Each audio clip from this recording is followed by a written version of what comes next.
parole de Dieu quotidienne.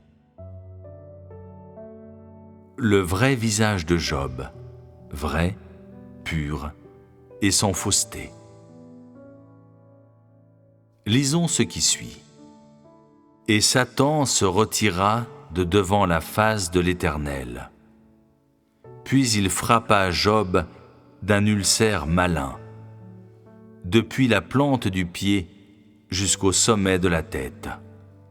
Et Job prit un tesson pour se gratter et s'assit sur la cendre. Job, chapitre 2, versets 7-8.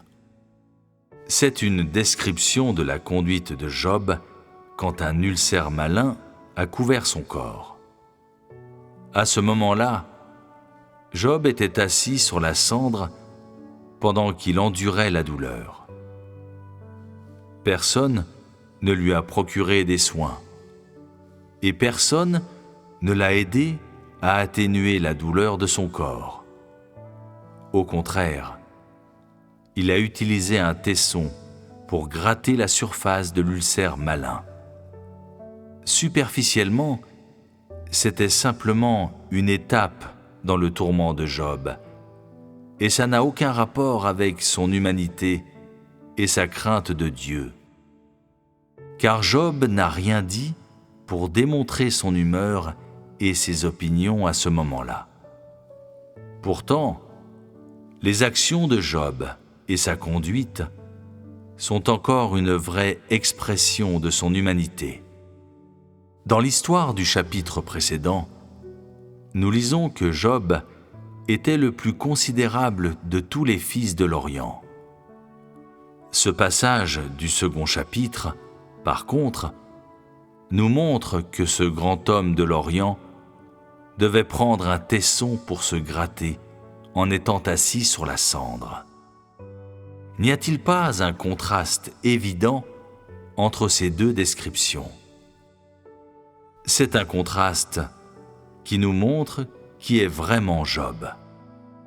En dépit de sa réputation et de son statut prestigieux, il ne les avait jamais aimés ni ne leur avait prêté attention.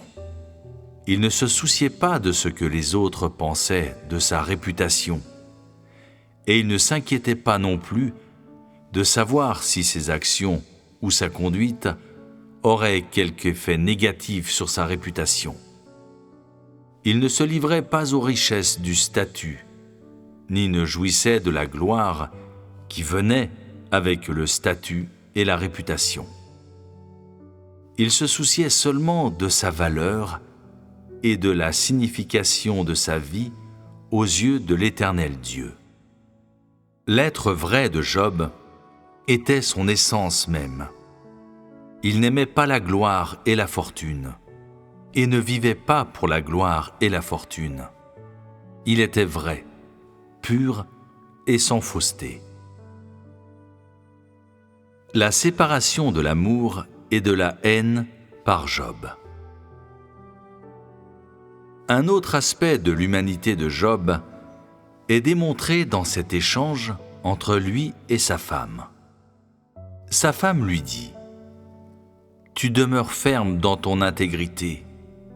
Maudis Dieu et meurs. » Mais Job lui répondit : « Tu parles comme une femme insensée. Quoi ? Nous recevons de Dieu le bien, et nous ne recevrions pas aussi le mal. » Job, chapitre 2, versets 9-10. Voyant le tourment qu'il subissait, la femme de Job essaya de conseiller Job pour l'aider à échapper à son tourment. Et pourtant, les bonnes intentions ne gagnèrent pas l'approbation de Job. Au contraire, elles ont suscité sa colère, car elle niait sa foi en l'Éternel Dieu et l'obéissance envers lui, et niait également l'existence de l'Éternel. C'était intolérable pour Job, car il ne s'était jamais permis de faire quoi que ce soit qui s'oppose ou fasse du tort à Dieu, pour ne rien dire des autres.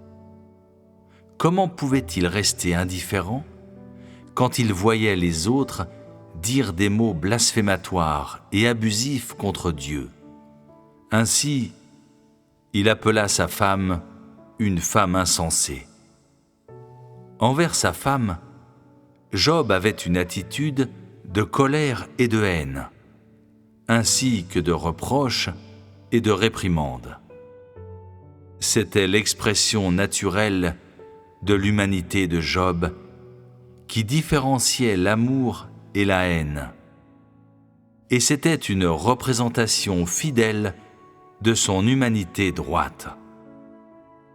Job possédait un sens de la justice qui lui faisait haïr les vents et les marées de la méchanceté et détester, condamner et rejeter l'hérésie absurde, les arguments ridicules et les affirmations insensées.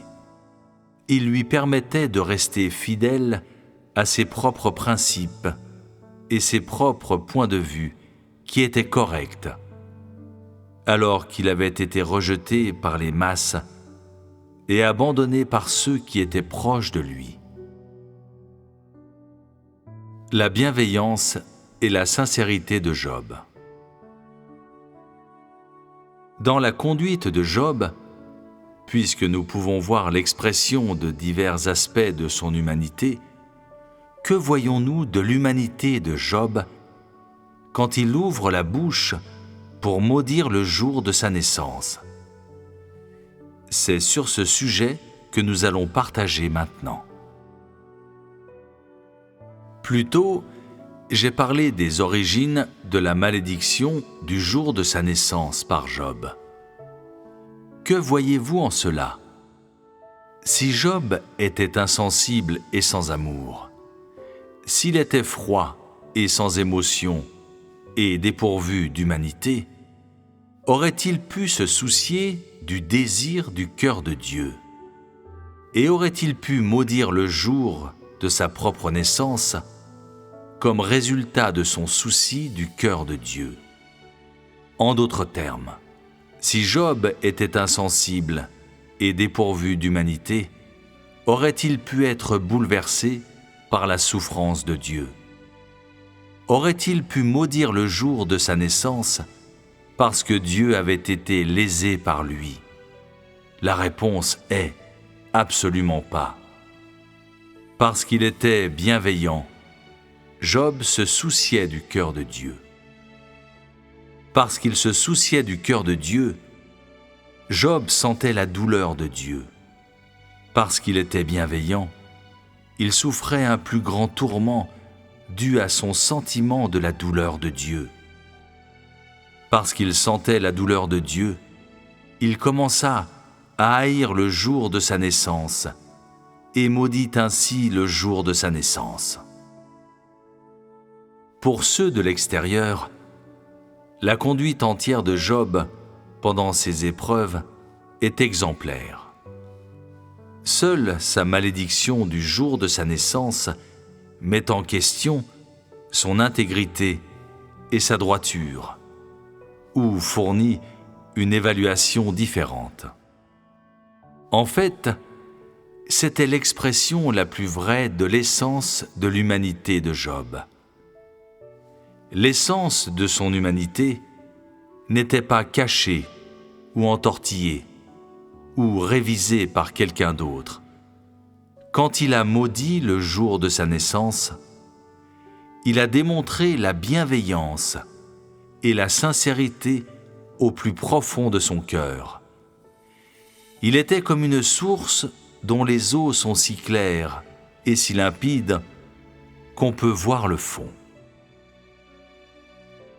Ayant appris tout cela au sujet de Job, la plupart des gens auront sans doute une évaluation assez précise et objective de l'essence de l'humanité de Job.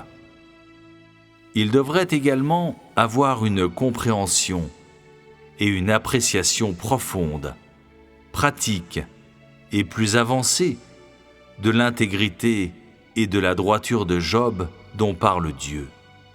Espérons que cette compréhension et cette appréciation aident les gens à s'engager dans la voie de la crainte de Dieu et de l'éloignement du mal.